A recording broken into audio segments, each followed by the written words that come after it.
Ya, masih di pembahasan tentang barokah dan tabaruk ya. Yang terakhir kaidah yang ke-95 ini sudah kita bahas sebelumnya. Ini hanya kesimpulan bahwa sifatut tabarruk tauqifiyatun fala budda an takuna tariqatut tabarruk syar'iyatan la mubtadi'atan.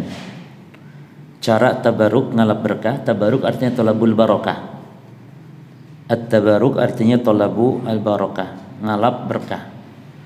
Itu bersifat tauqifiyah. Arti tauqifiyah yakni berpadoman, berpatokan kepada dalil. Maka fala budda an takuna tariqatu tabarruk, maka cara untuk ngalap berkah itu harus syar'iyatan, sesuai syariat, la mubtadi'atan, bukan dengan cara-cara yang bid'ah. Sesuatu itu bisa jadi memang berkah berdasarkan dalil. Sesuatu itu bisa berkah berdasarkan dalil, namun nanti yang salah caranya ngalap berkah. Seperti misalnya berkahnya Hajar Aswad misalnya. Cara ngalap berkah Hajar Aswad dengan kita tawaf. Dan di saat tawaf kita menciumnya, kita menyentuhnya, kita berisyarat dengannya, sehingga berkahnya Hajar Aswad nanti di hari kiamat akan menjadi saksi ya, dan kita dapat pahala, dimasukkan ke dalam surga dengan sebab melakukan hal yang disyariatkan. Namun cara ngalap berkah yang salah ketika meyakini kalau Hajar Aswad diusapkan dan usapannya diusapkan ke baju kita, ke badan kita, ke dompet kita misalnya, sehingga akan menimbulkan berkah badan kita tersebut. Nah, ini yang keliru. Tidak sesuai syariat cara ngalap berkahnya. Ya. Jadi sesuatu bisa berkah memang berdasarkan dalil yang sahih, tapi caranya. Maka ada 2 poin penting kaidah dalam masalah berkah dan tabaruk. Kaidah pertama, penetapan sesuatu berkah harus berdasarkan dalil. Dan yang kedua, cara ngalap berkahnya juga harus sesuai dengan dalil. Ya. Tapi sekarang masuk ke kaidah tentang masalah takdir. Kaidah ke-96. Kullu syai'in biqada'in wa qadar. Segala sesuatu terjadi dengan qada dan qadar. Apa bedanya qada dan qadar? Qada dan qadar itu bedanya, kalau qada itu pelaksanaannya, kalau qadar itu rencananya. Sehingga direncanakan dulu baru di qada. Berarti kalau secara arti perbedaan qada dan qadar, mana yang duluan? Yang duluan mana? Qada dulu atau qadar dulu? Qadar dulu baru qada. Ini qada itu eksekusinya, pelaksanaannya. Qada itu ketetapan Allah. Jadi kalau qadar itu rencananya. Maka qadar itu ukuran. Kalau menjahit itu diukur dulu. Diukur berapa panjang, berapa lebar, berapa senti, ini itu diukur qadar. Baru nanti dipotong, dijahit, namanya qada. Maka segala sesuatu itu dengan qada dan qadar. Ini dalilnya Al-Qur'an. Surah Al-Qamar ayat 49. Allah Ta'ala berfirman, Inna kulla syai'in khalaqnahu biqadar. Inna kulla syai'in khalaqnahu biqadar. Sesungguhnya kami atas segala sesuatu kami ciptakan dengan qadar, dengan ukuran, ini dengan takdir. Yang kedua di surah Al-Ahzab ayat 38, Allah Ta'ala berfirman, wa kana amrullahi qadaran maqdura. Wa kana amrullahi qadaran maqdura. Dan ketetapan Allah itu adalah takdir yang pasti terjadi. Ya. Demikian pula dalil tentang masalah ini adalah hadis Nabi sallallahu alaihi wasallam tentang hadis Jibril. Ya, tentang rukun iman. Nabi ditanya oleh malaikat Jibril tentang iman. Maka Nabi katakan antu'mina billahi wa malaikatihi wa kutubihi wa rusulihi wal yawmil akhir wa tu'mina bil qadari khairihi wa syarrihi. Ini iman itu apa? Kata Nabi, iman itu engkau beriman kepada Allah, para malaikatnya, kitab-kitabnya, para rasulnya, hari akhir, dan engkau beriman kepada qadar yang baik dan yang buruk. Yang baik dan yang buruk.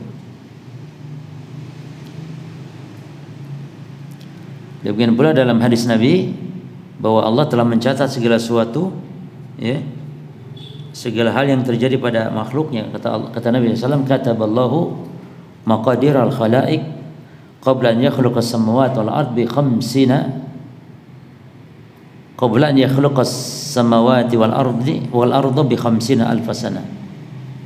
Allah telah mencatat ketetapan makhluk sebelum Allah menciptakan langit bumi 50.000 tahun. Lalu kata muallif di sini, "Fa masyaallahu kan wa ma lam yasha' lam yakun." Apa saja yang Allah kehendaki pasti terjadi. Ini kehendak yang pasti terjadi namanya kehendak kauni. Jadi yang pasti terjadi itu kehendak kauni. Karena kehendak Allah ada dua. Nanti akan dibahas, ada kaidahnya khusus insyaallah. Kehendak-kehendak Allah yang pasti terjadi tidak mau tidak itu namanya kehendak kauni atau iradah kauniyah. Tapi ada kehendak-kehendak Allah yang tidak mesti terjadi. Ada kehendak-kehendak Allah yang tidak mesti terjadi, tidak harus terjadi. Tapi Allah kehendaki. Nah, itu namanya iradah syar'iyah. Nanti akan dibahas insyaallah pada babnya. Maka di sini kata mu'allif, "Fa masyaallahu kan wa ma lam yasha' lam yakun." Dan apa yang Allah tidak kehendaki ya tidak akan terjadi. Wala yakhruju syai'un an taqdirillah. Dan tidak ada sesuatu yang keluar dari takdir Allah. Semuanya di bawah takdir Allah. Semuanya apa yang terjadi ini di alam semesta, kita berangkat kajian juga karena takdir Allah. Seorang makan minum karena takdir Allah. Bahkan iman kufur juga takdir Allah.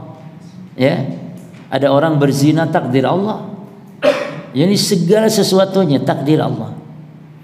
Kalau ada yang bertanya, adanya iblis takdir Allah? Naam. Adanya orang berzina, orang kafir takdir Allah? Naam. Kok bisa? Kok bisa Allah menghendaki berarti ada perzinahan? Secara kauni iya Allah kehendaki itu. Tapi secara syar'i Allah tidak suka kepada kekufuran, kepada maksiat. Maka kita katakan takdir kauni, istilahnya kehendak Allah secara kauni qadari, itu semuanya di bawah kekuasaan Allah Subhanahu wa taala. Allah kehendaki terjadi, enggak kehendaki enggak terjadi. Lalu kata beliau, wal qadaru sirrullah, dan qadar ini rahasia Allah, takdir itu rahasia Allah. Wala radda liqadaihi wala mu'aqqibalahu. Tidak ada yang bisa menolak, tidak ada yang bisa menghalangi takdir. Jadi kalau kita iman dengan takdir sebenar-benar iman, kita akan tenang hidup ini. Kita tidak akan takut hidup ini. Takut mati, takut enggak. Karena kalau Allah kehendaki harus mati dimanapun, mati pasti. Kalau Allah kehendaki tidak terjadi suatu hal, maka pasti tidak akan terjadi, walaupun banyak manusia-manusia jahat mungkin merencanakan kejahatannya. Nah, kelompok yang menyimpang dalam takdir itu dua golongan. Yang pertama Jabariyah, yang kedua Qadariyah. Jabariyah dan Qadariyah, ya, yang menyimpang tentang masalah takdir. Sekarang Qadariyah dulu. Siapa Qadariyah? Qadariyah itu humul ladzina yanfuna qadarullah ta'ala, yang menolak, mengingkar takdir. Itu Qadariyah. Disilakan lain Al-Qadariyah An-Nufah. Al-Qadariyah An-Nufah, yakni Qadariyah yang pengingkar takdir, menafikan takdir. Manusia pertama yang sesat dalam pengingkaran takdir namanya Ma'bad Al-Juhani di Basrah. Ini di zaman siapa ini? Di zaman akhir sahabat. Saat itu ada sahabat Ibnu Umar. Ya, disebutkan dalam hadis Muslim ya tentang kisah ini. Yani awal man takalam fil qadar Ma'badul Juhani bil Basrah. Orang yang pertama nyeleneh yakni mengingkari takdir Ma'bad al-Juhani. Dan itu dikafirkan oleh Ibnu Umar. Karena mereka itu mengingkari seluruhnya takdir diingkari. Artinya 4 tingkatan takdir diingkari, ilmu Allah diingkari, pencatatan takdir diingkari, kehendak Allah diingkari, penciptaan Allah terhadap perbuatan hamba diingkari. Oleh karenanya kata para ulama, Qadariyah An-Nufah ini terbagi 2, yang ekstrim dan yang tidak ekstrim. Yang tidak ekstrim siapa mereka? Yang tidak ekstrim kelompok Mu'tazilah namanya. Adapun yang ekstrim adalah yang mengingkari ilmu Allah. Yani mereka mengatakan Allah tidak tahu sesuatu kecuali setelah terjadinya. Ini kekufuran. Ya.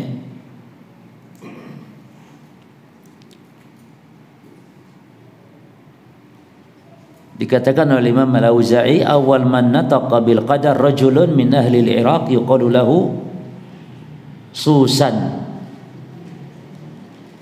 Yang pertama kali berbicara tentang qadar adalah seorang laki-laki dari negeri Irak, yuqalu lahu Susan. Wa kana nasraniyan, dia seorang Nasrani, fa aslama, lalu dia masuk Islam, summa tanassara, lalu masuk murtad lagi, masuk Kristen lagi. Nah, fa akhadha anhu, lalu Ma'bad al-Juhani ngambilnya dari si Susan ini, dari orang kafir mengingkari takdir ini.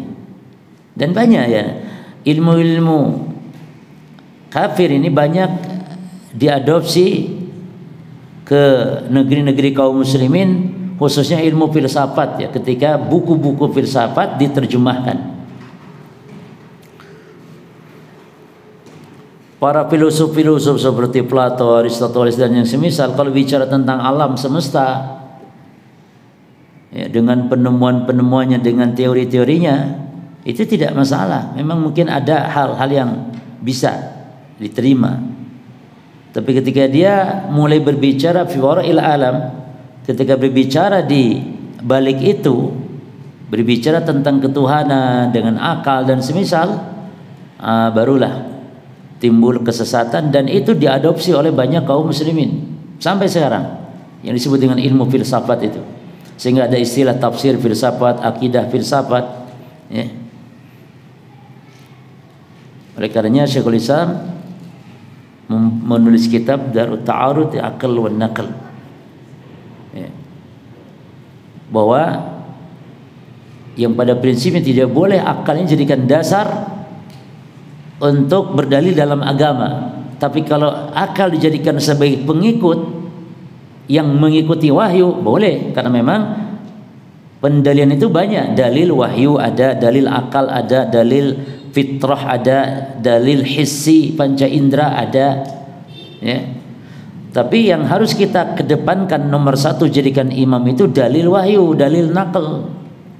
Dan selamanya an-naqlu la ta'arad ma'al aql sahih. Dalil yang sahih tidak akan bertentangan selamanya dengan akal yang sehat, kecuali akal yang tidak waras. Maka orang-orang filsafat itu orang-orang yang akalnya tidak waras. Ketika dia bingung, kaum bingung kan, orang filsafat itu kaum bingung ya. Sehingga mereka akhirnya bingung, Allah di mana? Allah ada tanpa tempat, Allah di mana-mana. Itu kan akidah Jahmiyah sebenarnya, jemaah. Di Jahmiyah itu 2 golongan, yang mengatakan Allah di mana-mana, melebur dengan makhluk ini. Ada yang berpendapat Allah ada tanpa tempat. Ya. Itu akidah Jahmiyah sebenarnya. Dan Jahmiyah adalah kaum aqlaniyun, kaum ahlul kalam, kaum Jahmiyah, Mu'tazilah, Asy'ariyah.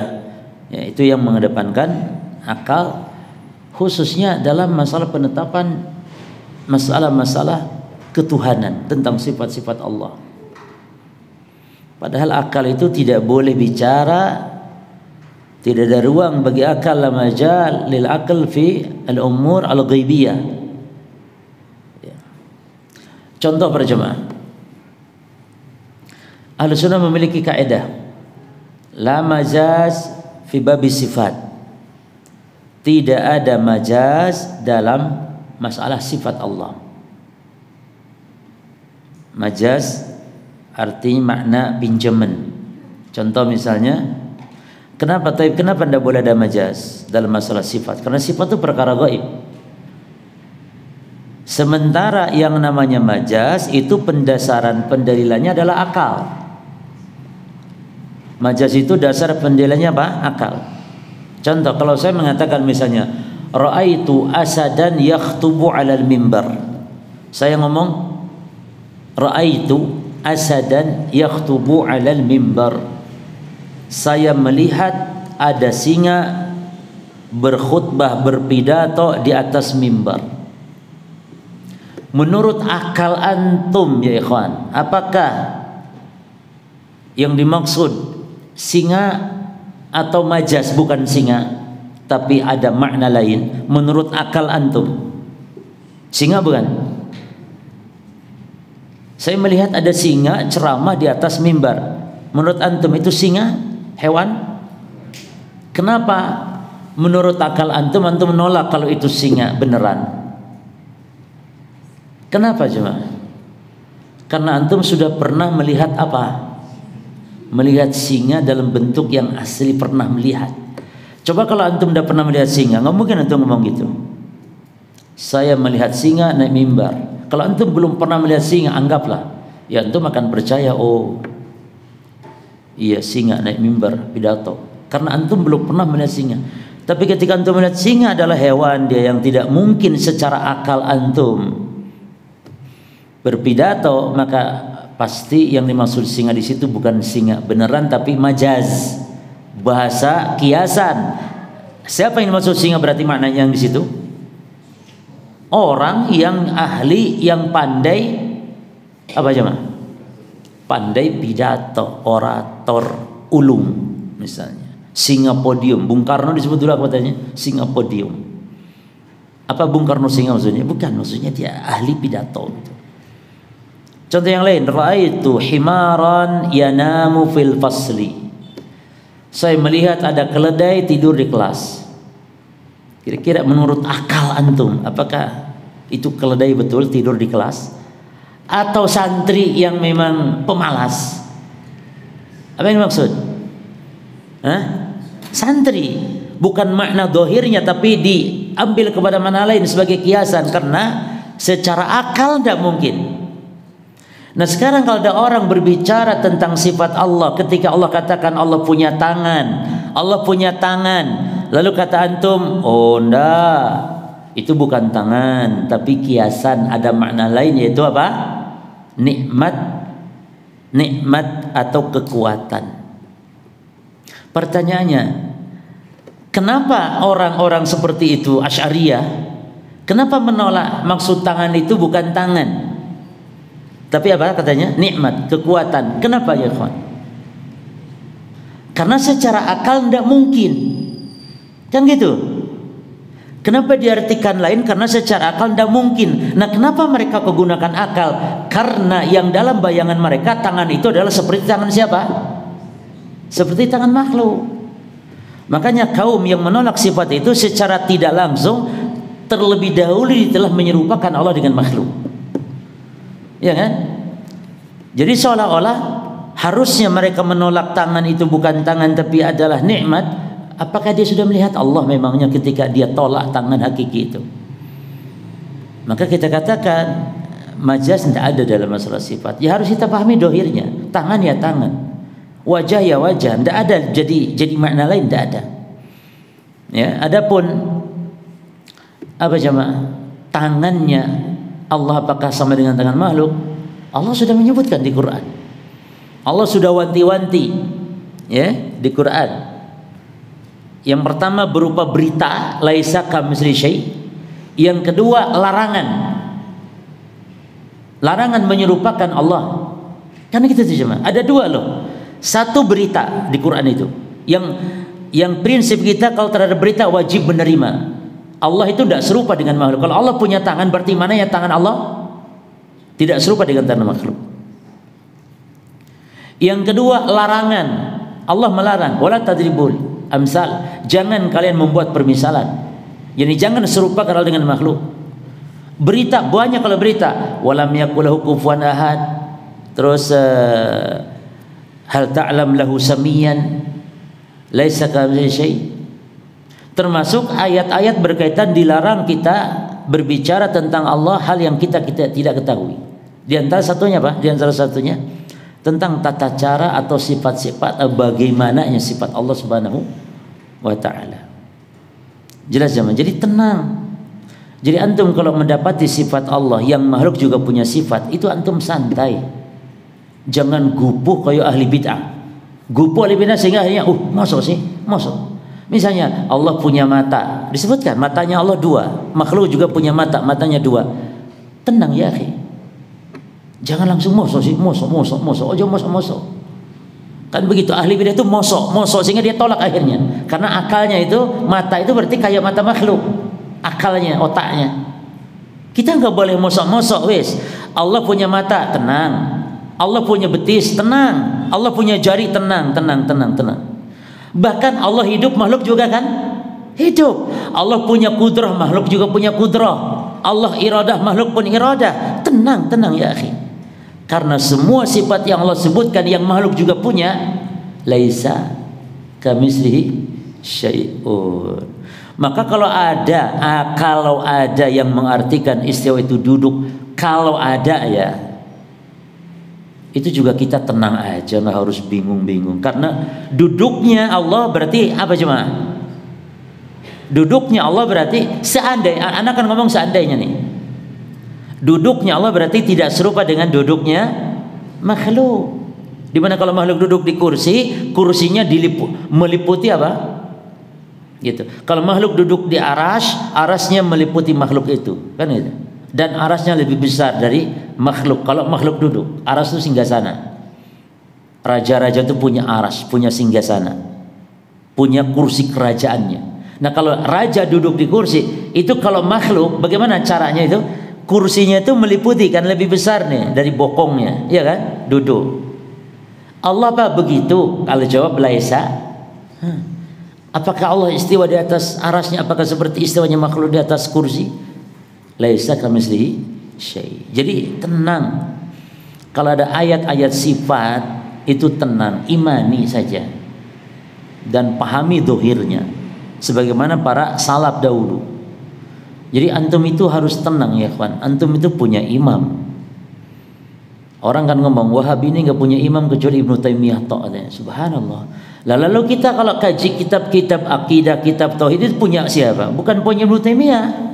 Kita ngaji kitab Usulusun Imam Ahmad, kita ngaji kitab Imam Al-Muzani, Imam Al-Humaidi, Imam Ibnu Khuzaimah. Itu imam, ada 200 kitab lah jemaah yang membahas akidah Ahlussunnah dengan nama sunnah.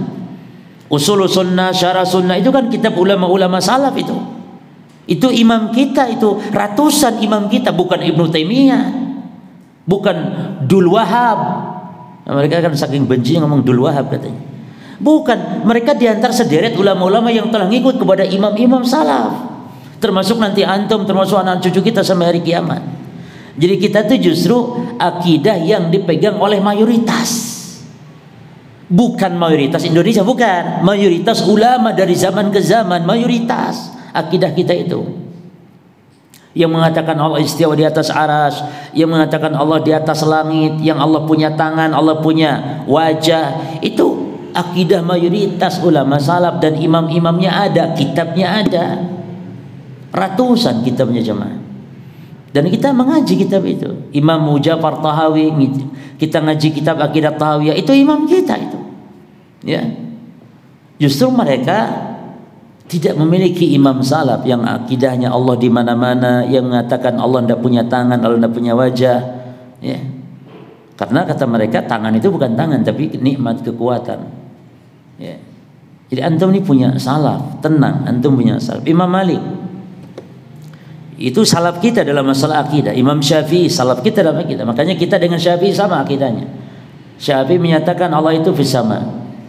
Allah di atas langit. Lalu orang yang mengaku-ngaku sekarang ikut Syafi'i bagaimana katanya? Allah di mana? Allah di mana-mana. Atau Allah ada tanpa tempat. Lalu siapa yang diikuti kalau gitu? Mana salaf yang mengatakan Allah di mana-mana? Tidak ada. Kecuali tokoh-tokoh dari kalangan ahli bid'ah. Ya. Atau ahli sunnah awalnya terus tergelincir dalam akidah seperti Al-Juwaini, ya jemaah, Imam Al-Harumain yang berakidah Syairah. Ya. Jadi itu adalah orang-orang atau ulama-ulama yang tergelincir dalam akidah. Maka antum bersyukur sekelas imam bisa terjatuh dalam masalah sifat Allah. Antum kalau diberi pemahaman lurus dalam masalah asma dan sifat, itu nikmat yang luar biasa, nikmat yang besar. Ya. Taib, termasuk di dalam masalah takdir ya. Yang pertama, mereka yang mengingkari takdir yang ekstrim ya. Di antaranya siapa tadi? Tokohnya Ma'bad al-Juhani. Dan telah mengambil akidah masalah ini dari Ma'bad al-Juhani siapa? Ghailan ad-Dimashqi. Ini dianggap sebagai tokoh keduanya, kawan. Ya, jadi yang pertama Ma'bad al-Juhani, terus Ma'bad ngambilnya dari siapa tadi? Dari seorang yang Nasrani al-Murtad ya, dan bernama dari Irak, bernama Sausan. Lalu Ma'bad ngambil dari Sausan ini dan ngambil dari Ma'bad Ghailan ad-Dimashqi, sehingga dianggap dia ini yu'adu saniya man takallama bil qadar, sehingga Ghailan ad-Dimashqi termasuk dia apa namanya, orang nomor 2-nya ya. Yang kedua Qadariyah itu Qadariyah al-Mu'tazilah namanya istilahnya. Jadi Mu'tazilah itu kelompok sesat yang kesesatannya dalam prinsip agama ada 5 poin, ada 5 prinsip sesatnya. Yang pertama at-tauhid. Yang dimaksudnya tauhid adalah inkar sifat. Jadi maksud tauhid itu inkar sifat. Yang kedua, ponis fi manzilah bainal manzilatain. Artinya orang berbuat maksiat itu tidak muslim, tidak kafir. Dari Islam keluar, ke kafir belum masuk. Di dunia enggak muslim, enggak kafir. Yani fi manzilah bainal manzilatain. Ini akidah tentang pelaku dosa besar. Yang ketiga, akidah tentang takdir. Mereka berprinsip katanya al-adil, keadilan. Apa maksud keadilan? Jadi nama-namanya indah. Nama-namanya keren, nama-namanya syar'i. Namanya syar'i, namanya tauhid. Tapi artinya apa menurut mereka? Inkar, mensucikan Allah dengan mengingkari sifat. Allah itu harus ditauhidkan, yaitu diingkari sifat, disucikan Allah Azza wa Jalla.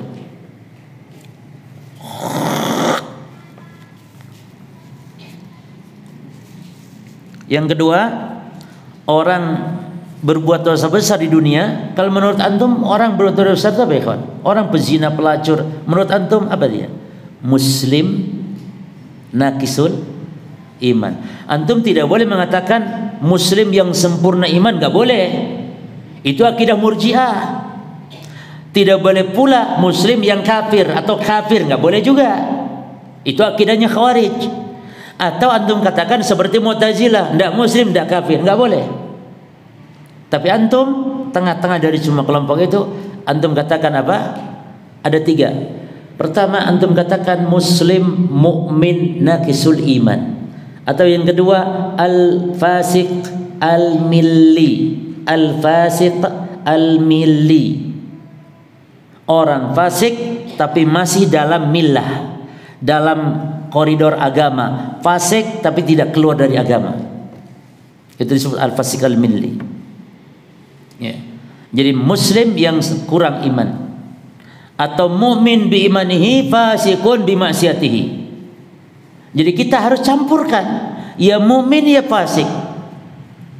Tidak boleh mukmin total, tidak boleh fasik total, enggak. Tengah-tengah. Itu kita ahli sunnah wal jamaah. Jelas ya? Lalu yang ke berapa? Akidah Mu'tazilah, 5 prinsip akidah Mu'tazilah. Yang pertama tauhid, yang kedua fi manzilah baina manzilatain, yang ketiga al-adl. Nah, yang keempat ya ikhwan, infadul wa'id. Infad al-wa'id artinya ancaman Allah itu wajib terlaksana dalam tanda kurung. Ancaman Allah wajib terlaksana dalam tanda kurung. Orang kalau berbuat maksiat terancam neraka, itu pasti masuk neraka, harus disiksa pasti. Kalau menurut ahli sunnah pasti tidak. Apakah setiap orang yang berzina nanti di akhirat pasti disiksa? Apakah setiap orang yang mabuk pasti disiksa? Pasti tidak jemaah. Diancam, betul, diancam, tapi pasti masuk neraka? Hah? Pasti tidak. Tidak, bisa jadi diampuni Allah, bisa jadi dapat apa di akhirat nanti? Dapat apa? Syafaat. Jelas enggak? Tapi orang Khawarij, orang Mu'tazilah enggak ada syafaat. Dan pasti disiksa. Kalau enggak berarti Allah ingkar janji atau ingkar ancaman, gitu kan. Jemaah, Allah kalau menyelisihi ancaman, perhatikan ikhwan, orang, jangan Allah dulu lah. Orang kalau menyelisihi ancaman itu bagus enggak? Menyelisihi, mengingkari ancaman, bagus apa enggak? Orang ada yang berjanji, ada yang mengancam. Janji, saya kasih antum uang 2 juta ya. Terus moro-moro, oh ya nggak jadi ya. Jelek nggak ada?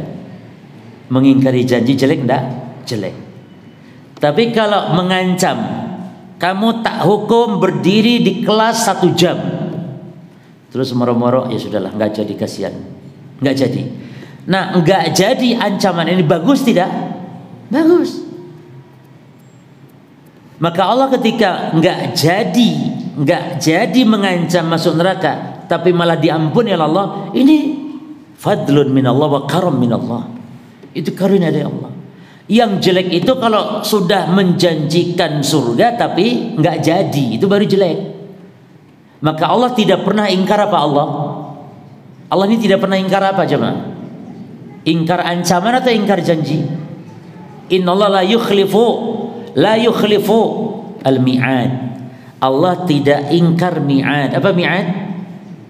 Janji. Tapi ingkar ancaman gimana? Oh, Allah itu Maha Rahmat, Rahman, Rahim. Orang yang banyak dosa sepenuh bumi, yang harusnya dimasukkan neraka jahanam, oleh Allah diapain? Karena dia bertauhid kepada Allah, diampuni oleh Allah. Nah, orang-orang Mu'tazilah itu enggak. Kalau Allah sudah ngancam ya enggak boleh lah. Kalau Allah enggak jadi ya berarti Allahnya ingkar, Allahnya dusta, Allahnya bohong berarti.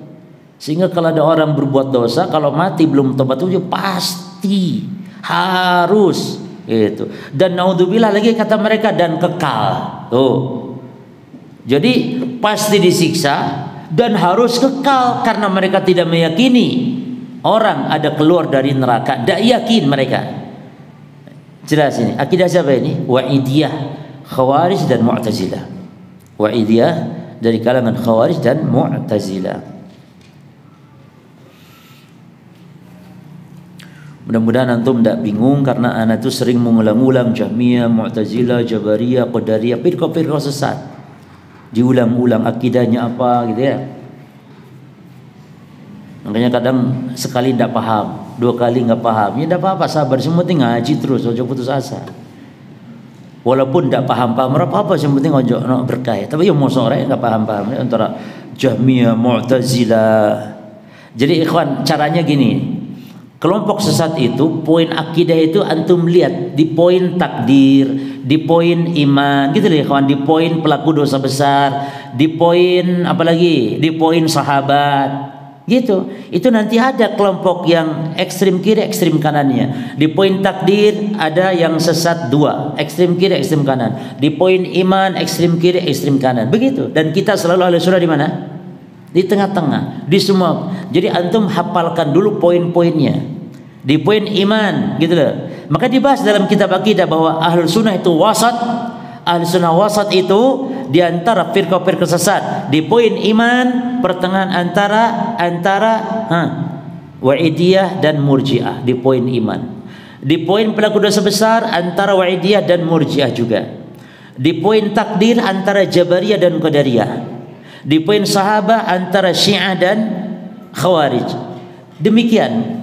Jadi mana di poin mana kelompok ini sesat di poin mana? Dan tidak mesti harus satu poin. Ada satu firqah misalnya Khawarij itu sesatnya di beberapa poin.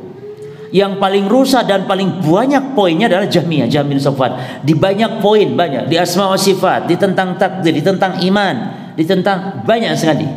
Bahkan hampir rata-rata seluruh firqah sesat itu mengadopsi dari akidahnya Jahm bin Safwan Jahmiyah. Jelas ya kawan? Jadi hafalkan poin-poinnya, lalu nanti hafalkan mana yang ekstrimnya, mana yang ekstrim kiri, ekstrim kanannya. Jelas nggak di sini? Nah sekarang kita bahas takdir kan? Di poin takdir kelompok menyimpang dua. Satu Qadariyah ini, dan Qadariyah terbagi dua lagi. Qadariyah yang ekstrim, Qadariyah al-Gulah. Qadariyah al-Gulah, Qadariyah yang ekstrim. Siapa tokohnya? Pencetus pertamanya Ma'bad al-Juhani. Lalu diikuti oleh siapa lagi nomor duanya? Ghailan ad-Dimashqi. Yang tidak ekstrim siapa? Mu'tazilah. Tuh, jadi Mu'tazilah di poin takdir. Mu'tazilah di poin takdir apa akidah dia? Akidah Mu'tazilah di poin takdir, al-jawab Qadariyah. Al-jawab Qadariyah. Cuman kelompok yang mana Qadariyahnya? Yang tidak ekstrim. Apa bedanya dengan ekstrim? Kalau yang ekstrim itu mengingkari 4 tingkatan takdir, mengingkari ilmu Allah, mengingkari pencatatan takdir, mengingkari masyiah Allah, mengingkari penciptaan. Adapun yang tidak ekstrim kayak Mu'tazilah, dia menetapkan ilmu dan kitabah, tapi dia mengingkari kehendak Allah. Ini manusia berkehendak, nggak ada campur tangan kehendak Allah. Manusia berbuat, Allah tidak mentakdirkan. Ini kesesatan dari Al-Mu'tazilah. Jelas jemaah ya? Kata para ulama, Qadariyah yang ekstrim itu dulu, ya, Qadariyah al-awail, Qadariyah di zaman dulu katanya, ya ketika terbit pertama itu tadi. Adapun yang sekarang itu kebanyakan rata Qadariyah itu Qadariyah yang Mu'tazilahnya rata-rata sekarang, yang mengingkari takdir tapi tidak seluruh total, enggak. Dia menetapkan ilmu Allah, dia menetapkan Allah mencatat takdir itu di Lauhil Mahfuz, dia tetapkan itu, tapi dia ingkari kehendak Allah. Yani Allah tidak berkehendak atas kehendak makhluk. Padahal menurut kita ahli sunnah bahwa kehendak makhluk itu di bawah kehendak siapa ya kawan? Kehendak kita makhluk di bawah kehendak siapa? Kehendak Allah. Antum berkehendak ke sini kan? Antum berkehendak ke sini ngaji sekarang. Nah, kehendak antum ke sini itu juga dikehendaki oleh Allah. Karena kalau Allah enggak menghendaki antum berkehendak, tapi antum tidak akan sampai ke sini. Walaupun antum berkehendak, antum enggak akan sampai ke sini. Nah, kalau antum sampai ke sini maknanya berarti Allah berkehendak. Ya. Kita bolehlah berkehendak besok mau ke Surabaya, besok mau ke Jakarta, berkehendak kita. Ternyata Allah tidak berkehendak. Ya. Antum berkehendak poligami, berkehendak enggak? Berkehendak, tapi Allah tidak menghendaki. Sehingga antum tetap aja satu. Kehendak antum di bawah kehendak Allah. Jelas? Baik. Yang kedua, kelompok siapa ya kawan? Sebentar. Jadi Qadariyah yang ekstrem itu dikafirkan oleh Ibnu Umar. Ya? Bahkan kata Imam Syafi'i, kalau apakah Qadariyah itu kufar? Imam Syafi'i ditanya rahimahullah, apakah Qadariyah itu kafir, kufar? Kata Imam Syafi'i, tanya dia tentang ilmu Allah. Tanya, apakah dia imani ilmu Allah, yang Allah Maha Mengetahui terhadap segala sesuatu atau tidak? Kalau dia masih mengimani, maka dia tidak kafir. Tapi kalau ilmu Allah satu tok saja, ilmu Allah yang diingkari, cukup satu aja itu ilmu Allah diingkari, kafir dia. Kafir. Sebagaimana Ibnu Umar dulu mengkafirkan kepada Qadariyah yang dia mengingkari 4-4-nya rukun takdir, ilmu, al-kitabah, al-masyiah dan al-khalq. Kata Abdullah bin Umar, waladhi yahlifu bihi Abdullah bin Umar, demi Allah yang Ibnu Umar bersumpah dengan namanya, lau anna li ahadihim misla uhudin dhahaban, kalau seandainya mereka itu orang-orang Qadariyah tadi, mereka memiliki emas sebesar gunung Uhud, fa anfaqahu, lalu dia berinfak dengan emas tersebut, ma qabilallahu min, Allah tidak terima amalnya hatta yu'mina bil qadar, sehingga mereka iman kepada takdir. Lalu Ibnu Umar bawakan hadis bapaknya, hadis Umar bin Khattab tentang malaikat Jibril tadi yang datang ke Nabi bertanya tentang iman, lalu dibacakan ada rukun iman yang 6 yaitu antum mina bil qadar khairi wa syarrihi. Jadi ternyata ikhwan, kalau dalam hadis Muslim, hadis Jibril itu ya, hadis tentang tingkatan agama, Islam, iman, ihsan itu, kalau dalam riwayat Muslim itu ada kisahnya dulu tentang si Ma'bad al-Juhani tersebut, yaitu dari Yahya bin Ya'mur. Dia mengatakan bahwa orang pertama nyeleneh dalam takdir adalah di Basra, namanya Ma'bad al-Juhani. Lalu Yahya bin Ya'mur ini nanti bersama rekannya itu berangkat haji atau umrah, lalu mereka bertanya tentang kelompok sesat yang ada di negerinya. Maka di situ terdapat Ibnu Abdullah bin Umar ketemu di Madinah. Lalu ditanyakanlah.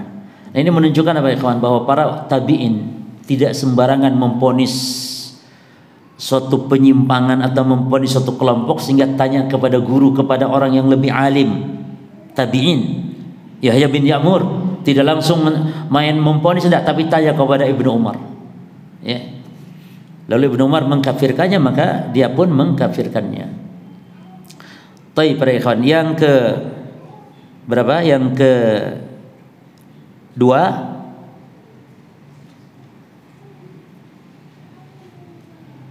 Al-Jabariyah. Siapa Al-Jabariyah ini para ikhwan, atau kelompok apa dia? Jabariyah itu dia adalah diambil dari kata al-jabr, artinya dipaksa. Yani al-jabariyah, al-jabar itu diambil dari kata al-jabr. Ini karena mereka mengatakan innal abda mujbarun ala af'alihi, bahwa hamba itu dalam perbuatannya, kita semua antum ini dalam berbuat itu dipaksa. Tidak ada pilihan antum, tidak ada kehendak antum, itu dipaksa. Jadi yang melakukan al-fa'il al-haqiqi huwa Allah, yang melakukan secara hakiki dia Allah. Itu akidah Jabariyah dalam takdir. Kalau ada orang sholat, yang sholat itu Allah. Kalau ada orang makan, yang makan Allah. Ada orang berzina, na'udzubillah.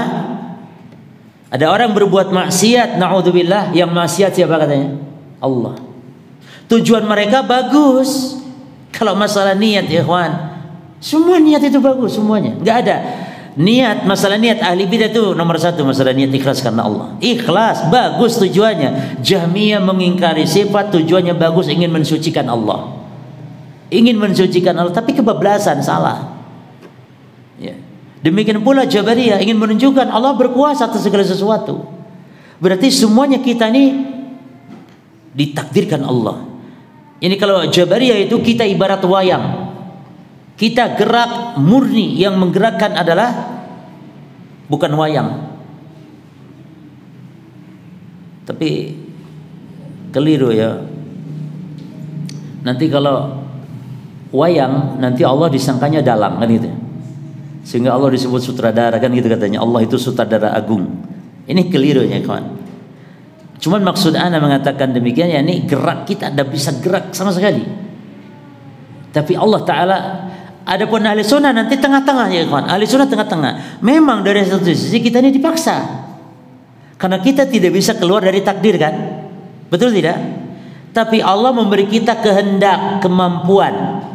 Maka kalau antum sholat, yang sholat antum bukan Allah. Tapi yang mentakdirkan sholat adalah siapa?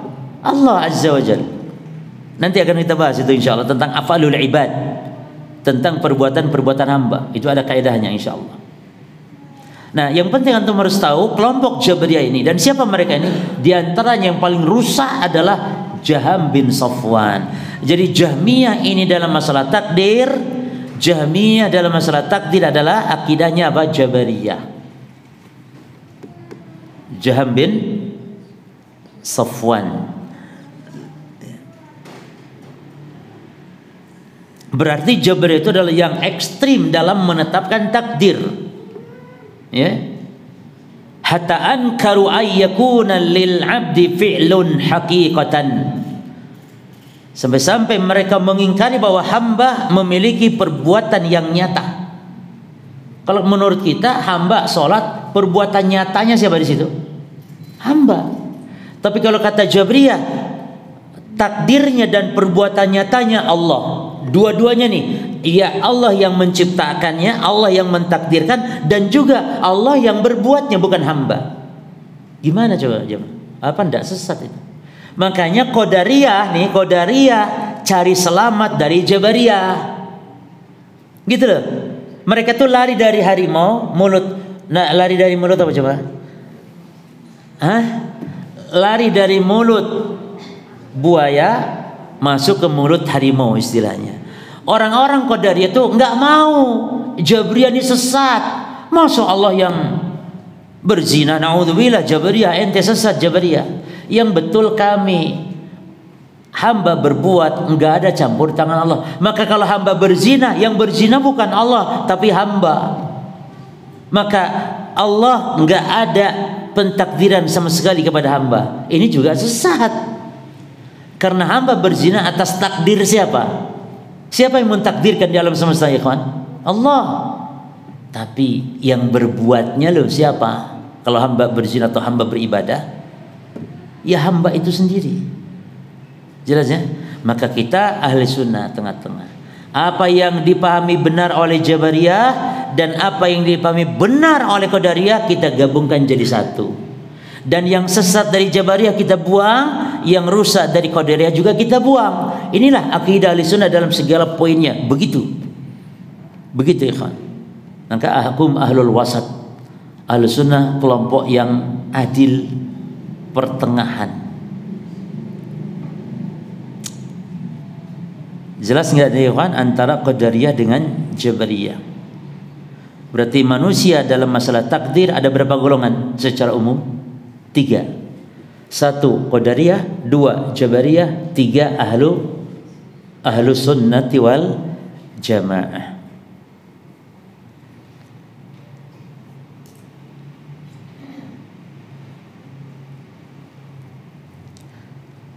Jadi kalau Jabariyah diwakili yang ekstrimnya oleh Jaham bin Safwan, ya Jahmiyah ya. Kalau dari Qadariyah diwakili sekarang yang ada ini apa? Orang-orang Mu'tazilah. Coba Jahmiyah dengan Mu'tazilah ini satu paham kalau di masalah sifat Allah. Sama-sama menolak sifat Allah. Jahmiyah dengan Mu'tazilah. Jadi mereka itu begitu ya kawan. Jahmiyah dengan Asy'ari satu paham dalam masalah iman. yakni intinya tidak memasukkan amal terhadap penamaan iman. Nanti Mu'tazilah misalnya satu paham dengan,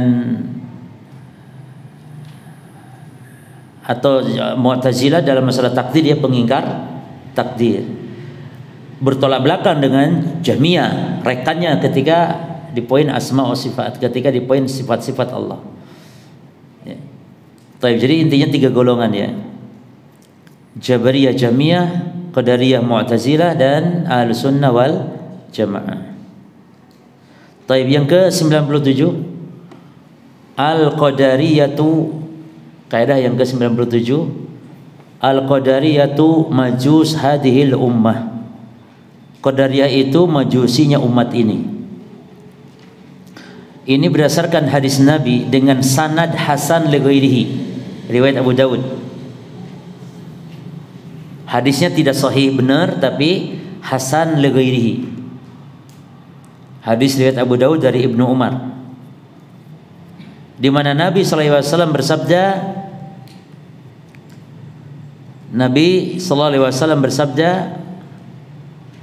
Al-Qadariyatu majusu hadhil ummah. Qadariyah itu majusinya umat ini. Kenapa Nabi dalam hadisnya menyebutkan Qadariyah ini serupa dengan majusi? Dari sisi mana coba? Antum harus paham Qadariyah diantaranya Qadariyah, Mu'tazilah. Kalau yang ekstrim jelas lah, nggak usah kita bahas ya, sudah jelas ya, karena dia mengingkari total takdir. Sekarang Qadariyah yang Mu'tazilah ini dia mengingkari 2 hal. Yang pertama dia ingkari kehendak Allah atas kehendak makhluk. Yani makhluk itu independen. Dia berkehendak atas kemauan sendiri, nggak ada campur tangan kehendak Allah. Itu yang pertama. Yang kedua, dia meyakini, dia mengingkari penciptaan Allah terhadap perbuatan makhluk.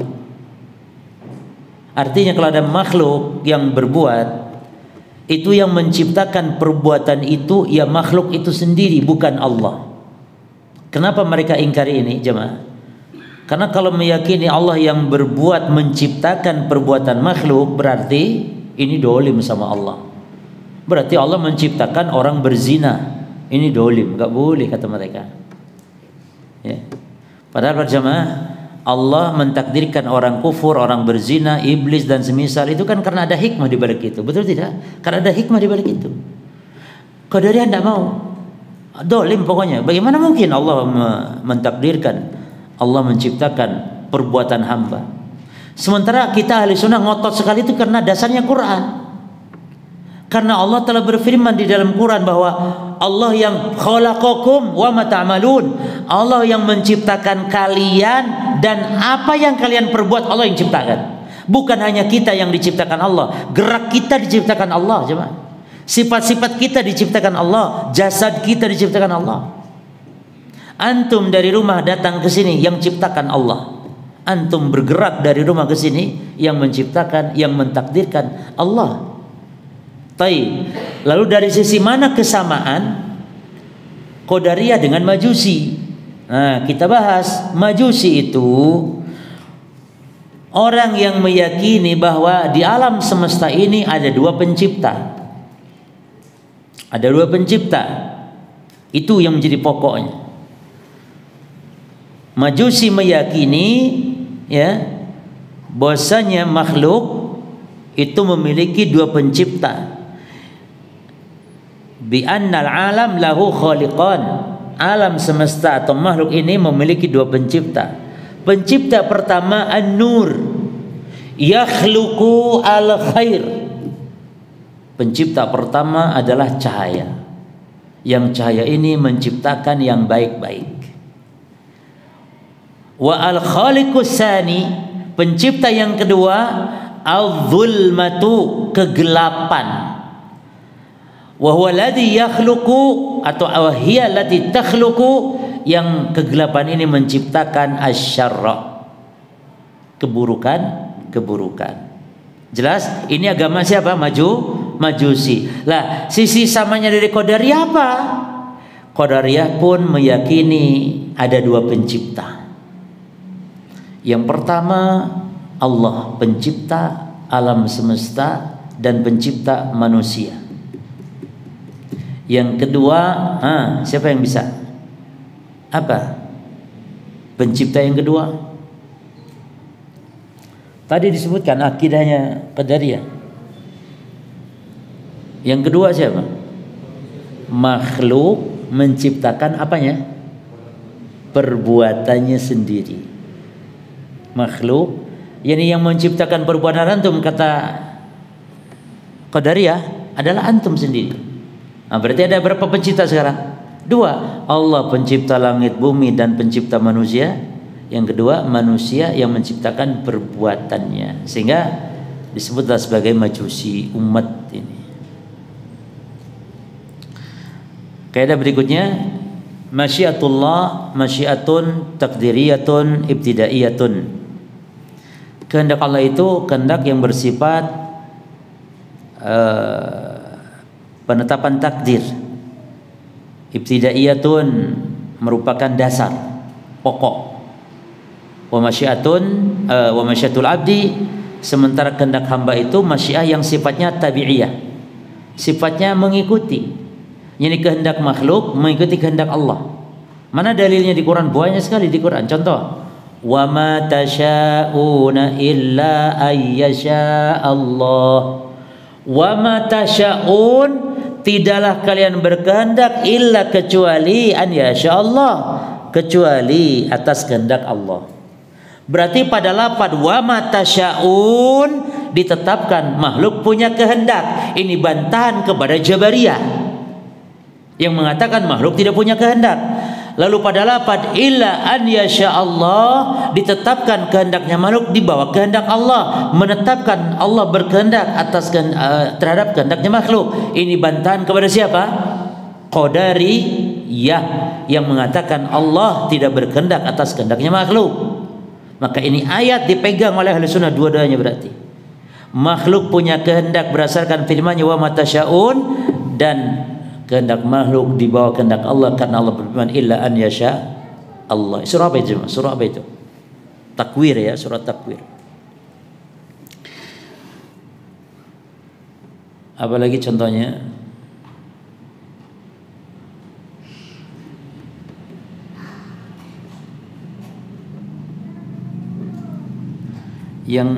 Yang berperang itu loh, apa ya?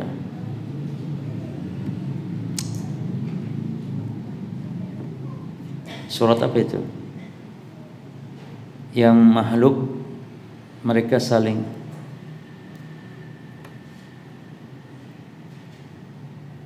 iktatalu.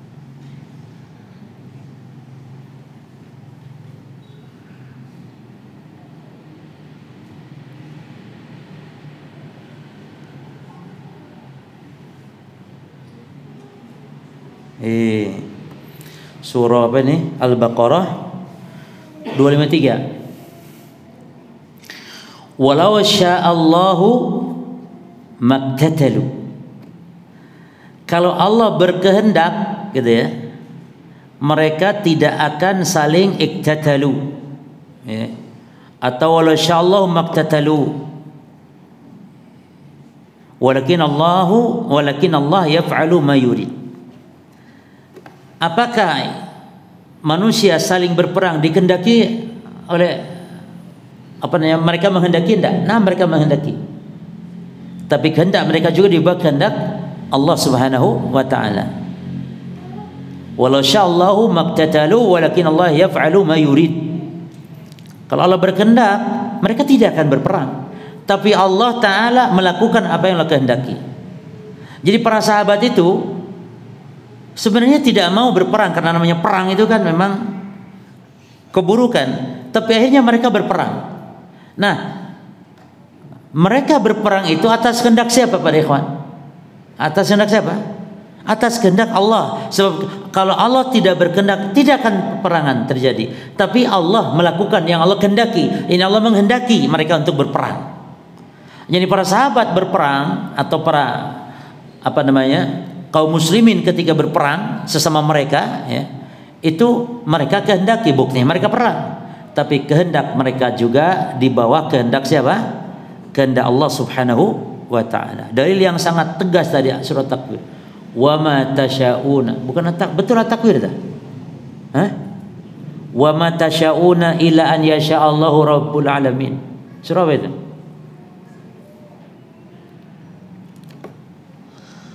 Surah apa jemaah?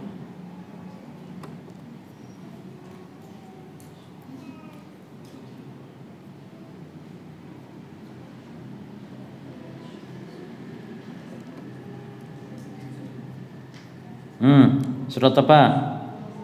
Catat dalilnya, ayatnya berapa?